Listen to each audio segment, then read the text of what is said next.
Today I'm going to be talking about how to win in solo cups in Season 2. This season is way different than any season before because of the zone changes and the new heal off meta. If you've been struggling in the cups, you've come to the right place. Let's hop into it with an open game first, and then we'll be getting into a finals game. So it's open, so we're going to be kicking it off with some early game fights here. In fight number 1, I get a big crack right off the rip, so I'm just looking to get in his box as fast as possible, but I'm doing it with my SMG out and pointed at him. That way, if he makes an edit to pump me, I can still do some counter damage, and maybe even get the kill. But I was able to get in the box and finish the fight really quickly, but there's a third party right here. So instead of looting, I immediately make space, and then I grab the SMG, but didn't have time to get anything else. Third parties are usually a little over aggressive, as you can see by this guy just jumping in here. Sadly, I missed my shot and choked a little bit here, and I actually get weak. So in this situation, I'm just looking to make more space and try to get a couple heals off, but I'm also looking for counter damage. When I see him on the ramp here with his pickaxe out, this is a perfect opportunity to go for a pre-fire. Couple things to note is when I'm doing the pre-fire, I walk far enough forward where if he placed a ramp, I wouldn't get caught underneath his ramp. And I immediately reset my wall as soon as I take the shot, that way he can't get a shot off as well. Once I get counter damage, I'm able to pop some heals. And now we're restarting the fight on high ground. The end of this fight is kind of bad. I get quick damage dealt, but then I accidentally get in a 50-50 with him here. Luckily, I had a health advantage, but this is usually what you're trying to avoid. This fight here, my approach is really good.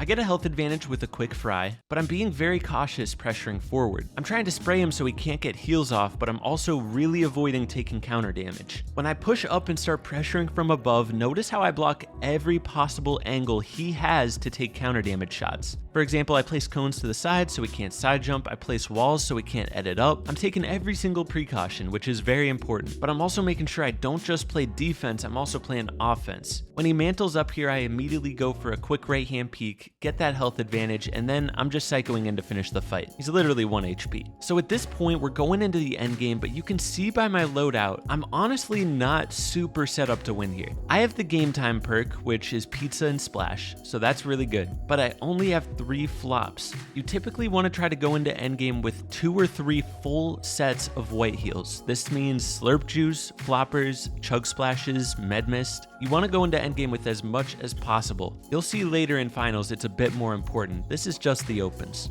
The goal when rotating these early zones is save your mats for later in the game. Once you get to the 3rd and 4th zones, you almost want to full build everything. You don't want to use your sword anymore. So in these early zones, you want to save mats, and you also want to make sure you're taking as little zone as possible. If you don't know, because every game comes down to a heal off, you oftentimes get hit with storm sickness. Storm sickness hits once you take 600 storm damage. So the important thing is you don't want to take storm damage early on, that way you get hit by storm sickness later into your heal off. The person with the most heals and the least amount of storm damage taken before the very end of the game is going to win. It's a bit confusing, but it's really important to understand that. So as you can see, I got a refresh and I grabbed some more white heals. A smarter move would have been to drop my SMG and grab those extra splash. It's so important at this point in the game you drop your weapons and carry as many heals as possible. Because this was opens, I just said screw it and carried this loot, but realistically you want to carry those heals.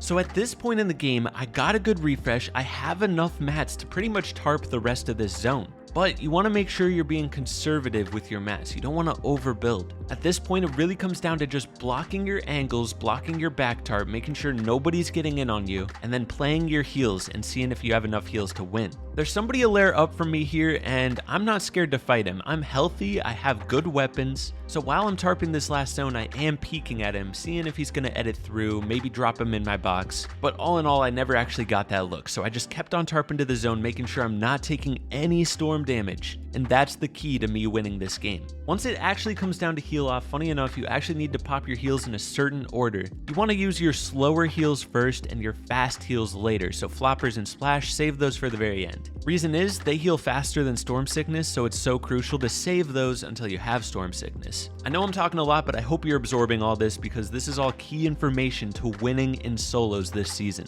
This was before a couple of the changes that Epic made. Epic made it so that there's no more jelly, game time is a lot more rare, but all in all, the heal off meta really hasn't changed too much. It's still going to come down to a heal off almost every single game, so all this stuff still applies. One more key thing to note about heal off is you need to get to a safe place to pop your heals. That's why full tarping this last zone is so crucial. If you can get yourself enough mats to full tarp the entire last zone, you'll literally have just your own little cage, your own little box to pop all of your heals safely. There was one game in finals, I got second place. I had a full inventory of heals. But the reason I got second place is because I ran out of mats a little bit early. I overbuilt a little bit in this last zone, and it literally cost me the win and cost me earnings. I had to use my sword to fly into the zone, and by doing so, I actually was getting chased by a lot of players that needed more heals. So all in all, the best chance of you winning a game is to have enough mats to full tarp that last zone and then safely pop your heals. That way you'll be hit by storm sickness later on too. But this is game number 2 here. As you can see, I'm only carrying a shotgun and a blade. This is in the finals. A win here gets me earnings. Something important to know in this sword meta, which I haven't talked about yet, is every single time you land from your sword, you need to look around in your box for an enemy. You get landed on so often, especially in a more stacked game.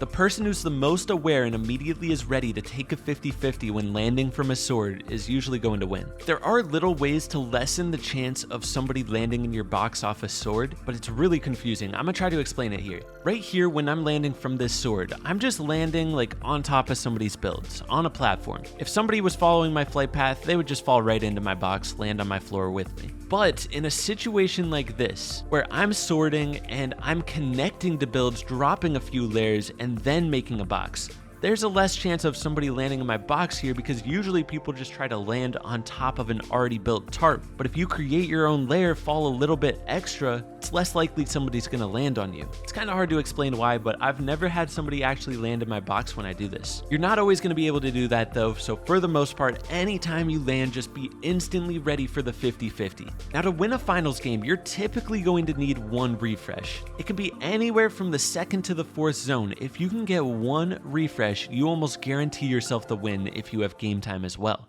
Right here, when I get this kill, I drop my shotgun. Now I have a full inventory of heals, and I got a mat refresh. So at this point, I just get to the front edge of zone, and I'm looking to full tarp everything. But you're gonna see how I'm building here. I'm not just full building an entire tarp. The reason is, it looks like the zone's pulling somewhat far. I don't know if I'm gonna have enough mats for it. So I'm trying to be conservative with my builds. Anytime I can, I do a cheap tarp, but I'm making sure to block all the important angles while conserving mats. This was the key to me winning this game. I was so cautious with my builds. I made sure I got a good layer. I was being aware of people pressuring my walls. As soon as that one guy pressured my wall, I looked to switch layers and then start full tarping again. I took a few ticks of storm extra this game, but I had so many heals that it really didn't even matter.